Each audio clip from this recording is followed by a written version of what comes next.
911. ¿Cuál es su emergencia? El entrenador cayó. Una orca atrapó al entrenador. Necesitamos ayuda inmediatamente. Esto debía ser una actuación impecable, una demostración cautivadora de confianza entre humano y animal. Pero algo salió terriblemente mal. Lo que comenzó como un espectáculo rutinario terminó en una tragedia inimaginable. Esta es la historia de Maris Ellington, una respetada entrenadora de orcas, cuyas últimos minutos dejaron una marca imborrable en el mundo del entretenimiento marino. Antes de comenzar, dale me gusta a este video, suscríbete al canal y comparte esta historia para que podamos seguir creando documentales impactantes para ti. Nos sumergimos en la narrativa. Maris Ellington no era solo otra entrenadora de mamíferos marinos. Desde pequeña, el océano la fascinaba. Mientras la mayoría de los niños recolectaban conchas, Maris memorizaba los nombres de todas las especies de ballenas y delfines. A los 10 años, ya podía imitar sus sonidos. A los 16, se convirtió en voluntaria en un acuario local, limpiando piscinas, tomando notas y haciendo preguntas que nadie más planteaba. A los 24 años, obtuvo su título en biología con honores, especializándose en el comportamiento de animales marinos. Pero no fueron sus logros académicos lo que la destacaba. Su verdadera fortaleza era su capacidad para conectar con los animales, entenderlos y sentirlos. Sus colegas a menudo decían que tenía un lenguaje tácito especial con las orcas, los grandes depredadores blanco y negro del mar que otros trataban con cautela. Las orcas parecían gravitar hacia Maris, confiar en ella y responder a sus señales de una manera que dejaba perplejos incluso a los entrenadores más experimentados. Un año después de graduarse, fue invitada al principal parque marino Mundo Océano. Parecía la realización de un sueño. Maris ascendió rápidamente, convirtiéndose en una de las entrenadoras de orcas más confiables del parque. Los visitantes recordaban su nombre y los entrenadores novatos buscaban su consejo. No era solo una artista en la piscina, era una defensora, una voz y una abogada silenciosa por un mejor trato y un mayor enriquecimiento para las ballenas bajo su cuidado. Maris creía en la coexistencia, que los humanos y estos enormes depredadores podían construir relaciones basadas en el respeto, no en la dominación. A menudo decía, no trabajan para nosotros, trabajamos juntos. Pero en el mundo del entretenimiento marino, no todo es como parece en el escenario.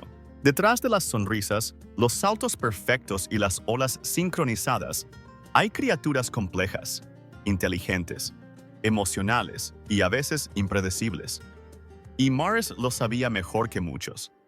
Aún así, ese día ni siquiera ella pudo prever lo que ocurriría. El Parque Marino Mundo Océano era un monumento a la fascinación humana por el mar. Ubicado a lo largo de la costa y ocupando más de 60 acres de recintos, teatros y lagunas artificiales cuidadosamente diseñados, atraía a millones de visitantes anualmente. La joya del parque era el espectáculo espectacular de orcas. Una actuación enérgica y emocionalmente cargada, protagonizada por algunos de los depredadores más grandes jamás mantenidos en cautiverio. Detrás de altas barreras de vidrio y olas rompientes, estas orcas actuaban con una precisión fascinante. Saltaban, giraban y salpicaban, despertando admiración en los niños y asombro en los adultos. Pero tras los aplausos, había una historia larga y compleja. Hermosa, pero con sombras. El programa de mantenimiento de orcas en Mundo Océano comenzó hace más de 30 años. En una era en que capturar orcas salvajes aún era legal en algunas partes del mundo. Los primeros espectáculos eran simples demostraciones de fuerza y obediencia. Con el tiempo, la coreografía se volvió más elaborada. Los entrenadores entraban al agua con los animales, montaban en sus aletas dorsales, besaban a las ballenas en el hocico. El público no veía la enorme presión psicológica y física ejercida sobre humanos y animales para mantener la ilusión de armonía.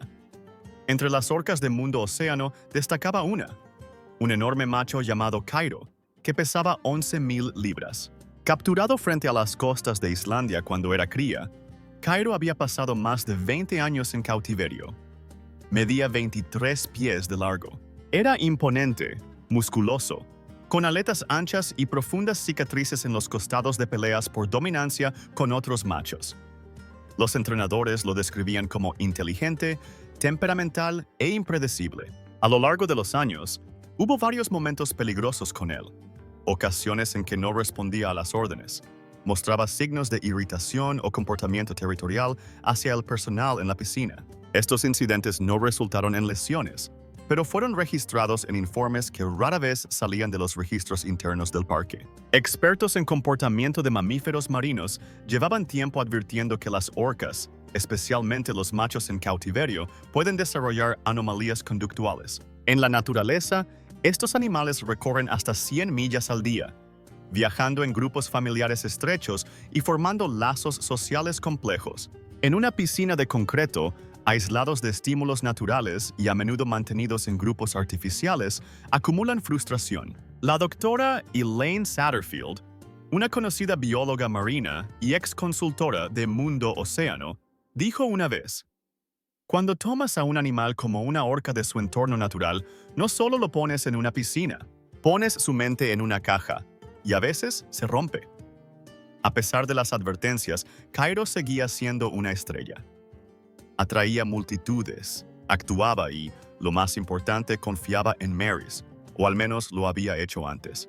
Pero semanas antes de la tragedia, algo cambió.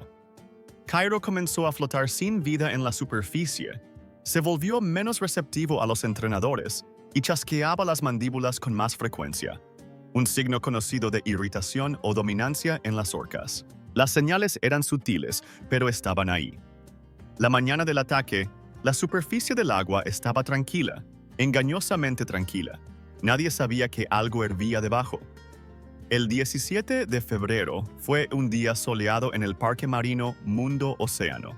El aire estaba cargado de expectación mientras los visitantes llenaban el anfiteatro para el espectáculo diurno espectacular de orcas. Entre bastidores, Maris Ellington se preparaba como siempre, revisando la lista previa al espectáculo, hablando con los entrenadores y observando a Cairo a través del vidrio mientras nadaba lentamente, con intención, en círculos por la piscina. A las 11:46 de la mañana, Maris salió a la plataforma junto a la piscina, con su traje de neopreno abrochado, el cabello recogido y los auriculares puestos. El estadio estalló en aplausos cuando Cairo saltó del agua en un arco perfecto, salpicando las primeras filas. Parecía un espectáculo normal, fluido, ensayado, rutinario. Pero los pequeños detalles no estaban bien. Cairo dudó en dos señales. Se retrasó al deslizarse hacia la plataforma, y sus golpes de cola eran más agresivos, creando vibraciones profundas en la superficie del agua. Los entrenadores lo notaron, Maris también, pero continuó, guiándolo con movimientos familiares, señales de aliento y un lenguaje corporal calmado. La conexión entre ellos, construida durante más de 10 años, le daba confianza, tal vez demasiada. A las 11:58 de la mañana, la rutina llegó a un elemento familiar, el contacto cercano, donde Maris se paraba en una plataforma sumergida cara a cara con Cairo. Extendió la mano, una señal para un nado lateral. Según un testigo en la sección B, ella estaba dando la señal a la orca cuando, de repente, todo cambió. El animal se sumergió y luego emergió, pero no en el lugar correcto. Algo estaba mal. Sin previo aviso, Cairo se lanzó hacia adelante. Sus mandíbulas se cerraron sobre el brazo de Maris y con una fuerza aterradora, la arrastró bajo el agua. La multitud jadeó horrorizada. Algunos pensaron que era parte del espectáculo.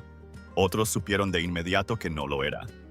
Bajo el agua, comenzó una lucha brutal. Los entrenadores al borde de la piscina se apresuraron a reactivar las señales de emergencia. Generadores de tonos submarinos diseñados para distraer y redirigir la atención de la ballena. Cairo los ignoró. Mantuvo a Maris bajo el agua, agitándose, girando, sumergiéndose. Los segundos se convirtieron en minutos. Los minutos en 2. Se activaron los protocolos de rescate. El personal corrió a cerrar las compuertas de emergencia de la piscina para aislar a Cairo. Otros arrojaron redes y barreras flotantes al agua, intentando acorralarlo. Sin embargo, él los eludía. emergiendo brevemente antes de sumergirse de nuevo, sosteniendo a Maris en su agarre. Un entrenador intentó distraer a Cairo con pescado y comandos vocales desde la piscina médica. No respondió. A las 12 horas con 3 minutos del mediodía, llegó el equipo de emergencia de buceo, pero el protocolo les prohibía entrar en la piscina mientras la orca permaneciera agresiva. Esperaron impotentes, observando cómo el agua burbujeaba y luego se calmaba. Finalmente, a las 12 horas con 8 minutos del mediodía, Cairo la soltó. El personal sacó el cuerpo de Maris del agua. No mostraba signos de vida. Los paramédicos comenzaron la reanimación junto a la piscina mientras los visitantes atónitos eran evacuados de las gradas. Los niños lloraban. Los padres miraban en silencio. La muerte fue declarada oficialmente a las 12 horas con 23 minutos del mediodía. En menos de 7 minutos, una carrera brillante, una vida dedicada y una relación construida durante más de 10 años terminaron en una tragedia violenta e irreversible. ¿Qué hizo que Cairo se descontrolara? ¿Fue estrés? ¿Instinto? ¿O algo más que aún no podemos comprender del todo? En la piscina quedó el silencio y una pregunta que perseguirá a Mundo Océano para siempre. En las horas posteriores al incidente, Mundo Océano fue cerrado inmediatamente en cuarentena. Los espectáculos programados fueron cancelados. El anfiteatro fue acordonado.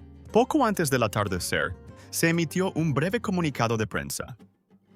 Estamos profundamente entristecidos al confirmar el fallecimiento de una de nuestras entrenadoras más experimentadas y queridas, Maris Ellington. Nuestros pensamientos están con su familia, amigos y todo el equipo de Mundo Océano en este momento trágico. Estamos cooperando plenamente con las autoridades en la investigación del incidente.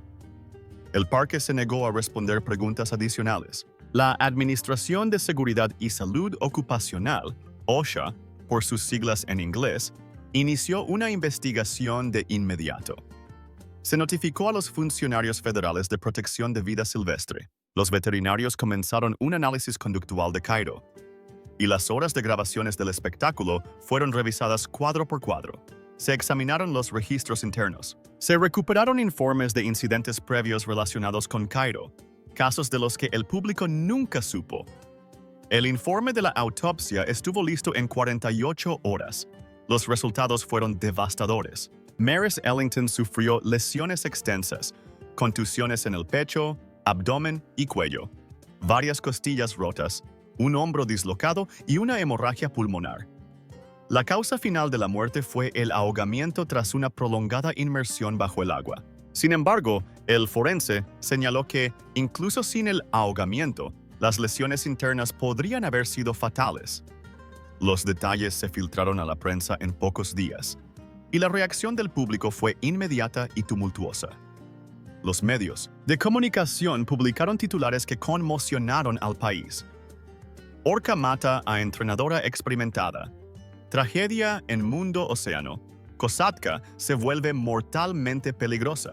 Las imágenes del momento antes del ataque, niños sonriendo, Maris saludando a la multitud, se repetían una y otra vez.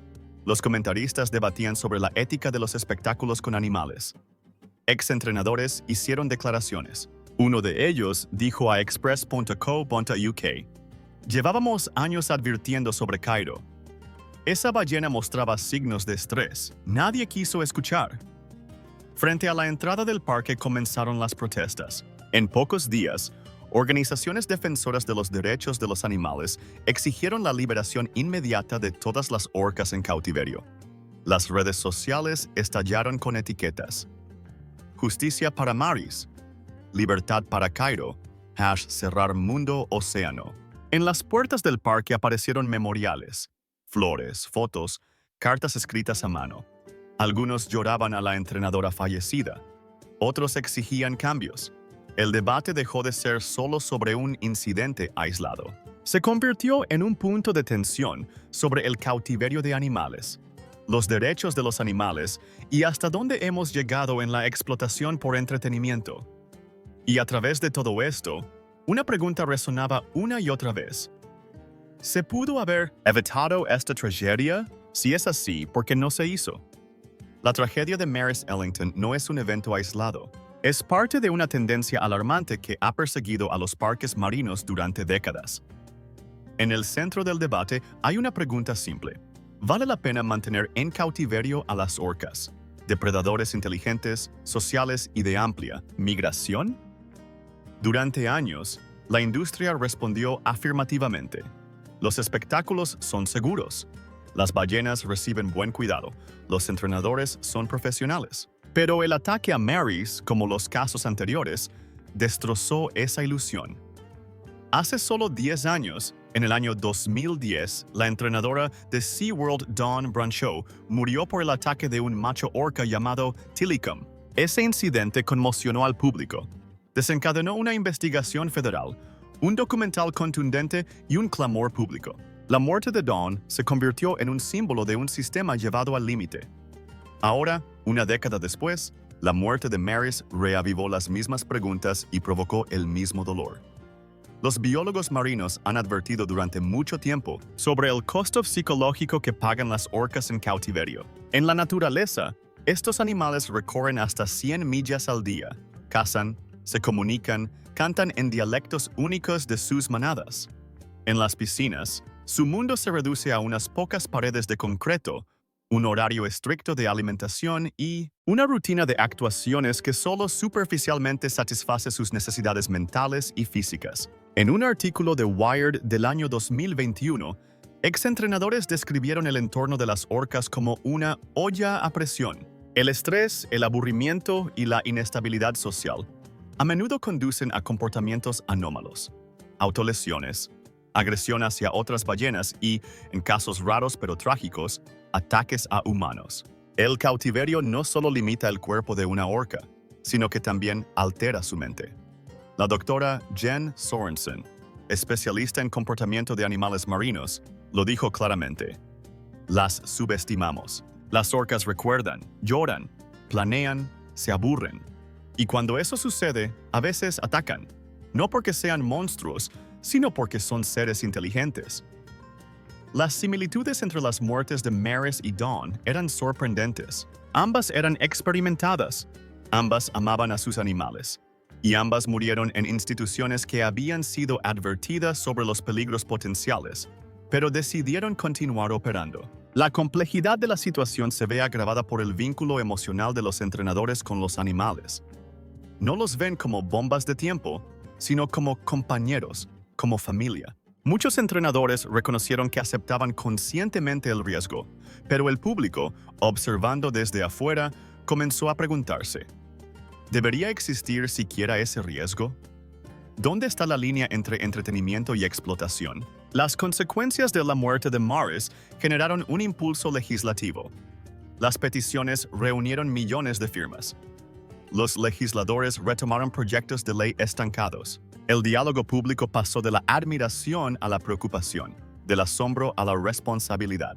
Porque cuando uno de los principales depredadores del océano se vuelve contra quien más confiaba en él, nos obliga a replantearnos todo lo que pensábamos sobre el cautiverio, el consentimiento y las consecuencias. Y cuando el cristal de la piscina reflejaba solo silencio, quedó claro. Esto nunca fue solo un espectáculo fallido. Era un sistema construido sobre una confianza frágil. Y esa confianza finalmente se rompió. Tras una tragedia, siempre quedan ecos. Para Mundo Océano y todos los que conocían a Mary's Ellington, esos ecos se volvieron imposibles de ignorar. Apenas unas semanas después del incidente, el parque anunció el cese total de todos los espectáculos con orcas en el agua.